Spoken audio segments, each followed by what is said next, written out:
There's a version of you that never existed, a version that made the call, took the risk, said the thing, started 10 years earlier, and sometimes in quiet moments you can almost feel that version standing just beside you, watching, waiting, wondering what took so long. This video is about the gap between that version and the one you're living right now, and more importantly, how to close it. One lesson near the end of this video will fundamentally change how you see the time you have left. So stay with this until the end. The first thing 30 years teaches you is that time doesn't feel like it's passing, until suddenly it does.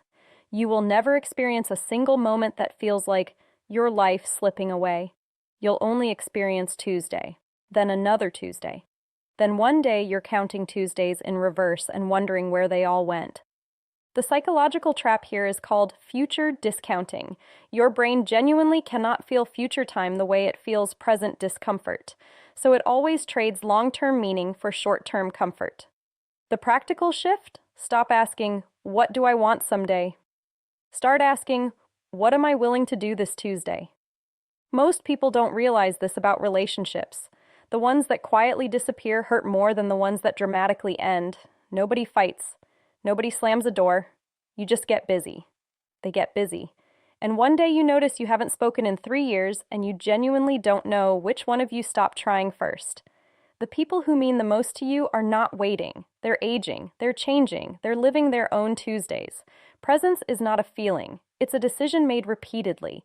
Here's where a lot of people get quietly destroyed by their own standards. Perfectionism feels like high ambition, but what it actually does is guarantee that your best work never sees the light of day. The person who ships something imperfect builds. The person waiting for perfect stays invisible. Progress has always been messier than the dream. The lesson about failure runs deeper than it first appears. Failure doesn't build character automatically. Failure plus reflection builds character. Without the reflection, failure just builds fear. The people who grow through difficulty aren't tougher than you.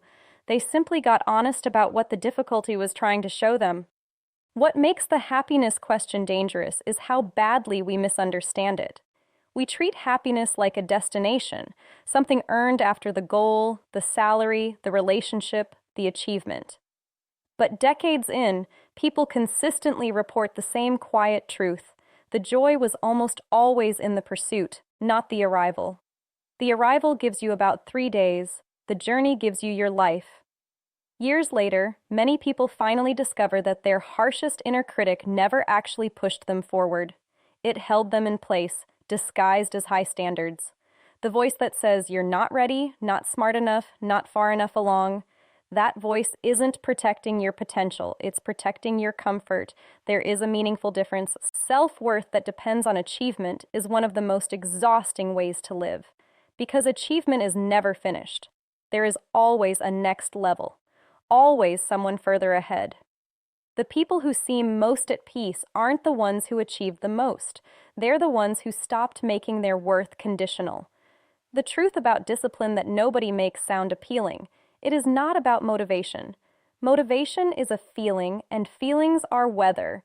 Discipline is the decision you made yesterday, running automatically today, regardless of how today feels.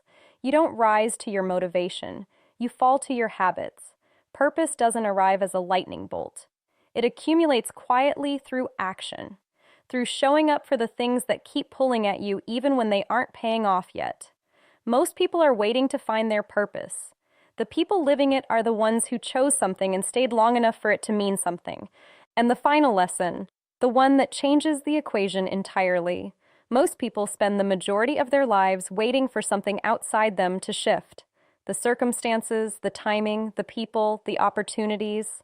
What 30 years eventually reveals, sometimes gently and sometimes not, is that the life you were waiting for was always going to begin the moment you stopped waiting. The world doesn't change first. You do, and then everything does.